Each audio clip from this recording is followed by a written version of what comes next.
Let's move on swiftly. Let me bring into this conversation eNCA's Manqoba Mchunu, who's been tracking the judgment in court.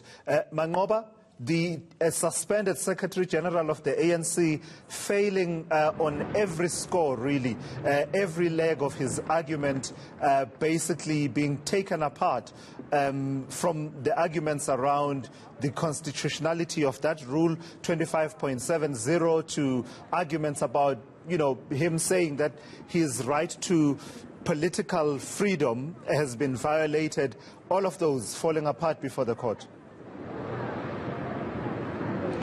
Indeed, Tulas, it was a very scathing judgment against Magashule, of course, reaffirming the ANC's position that it was right to implement the step-aside resolution against Magashule, given the fact that he's facing serious charges. He's been charged with corruption. Of course, he has contended that the party, in fact, this was a political conspiracy against him, and that the application of Rule 25.7 by the ANC had been targeted more specifically against him as the Secretary General of the party. But the court saying that the ANC was well within its rights. In fact, it says the application of that rule by the ANC, there was no fault in how it applied that rule. It took all the necessary processes in terms of the application, in affording him the opportunity to make his representations. And it also says that the fact that Magashule himself was part and parcel of the meetings that had taken place within the NEC also shows that he really doesn't have a case when it comes to saying that this particular clause is unconstitutional and invalid. So the court saying that it believes that his application does not have any merit, and that this particular application in terms of Rule 25.7 is then dismissed.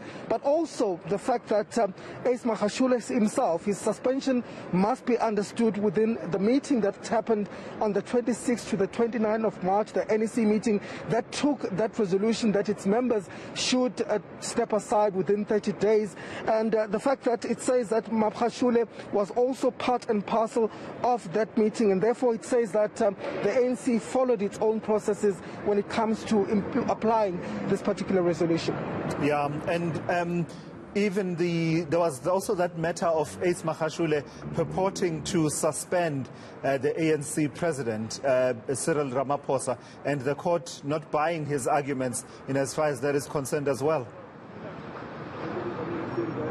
Certainly, to us, and the court is saying that, of course, for Rule 25.70 to be applied to a member, one would have been charged or to face serious allegations of corruption. But in this instance, the court saying that there were no charges that were laid against President Ramaphosa, and therefore the suspended Secretary General did not have any authority. In fact, this matter was not even conversed with any of the structures of the ANC, the decision that it took. So therefore it stands that his reasons for suspending the president are therefore unlawful, and they have also been dismissed.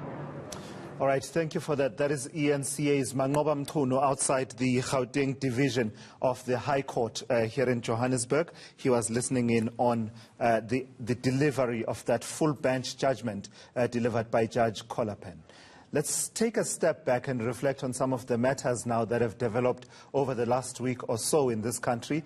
Well, some have hailed the Constitutional Court's ruling on former President Jacob Zuma, while some are criticizing the jailing of former President Jacob Zuma. You'll have seen the debate that has ensued.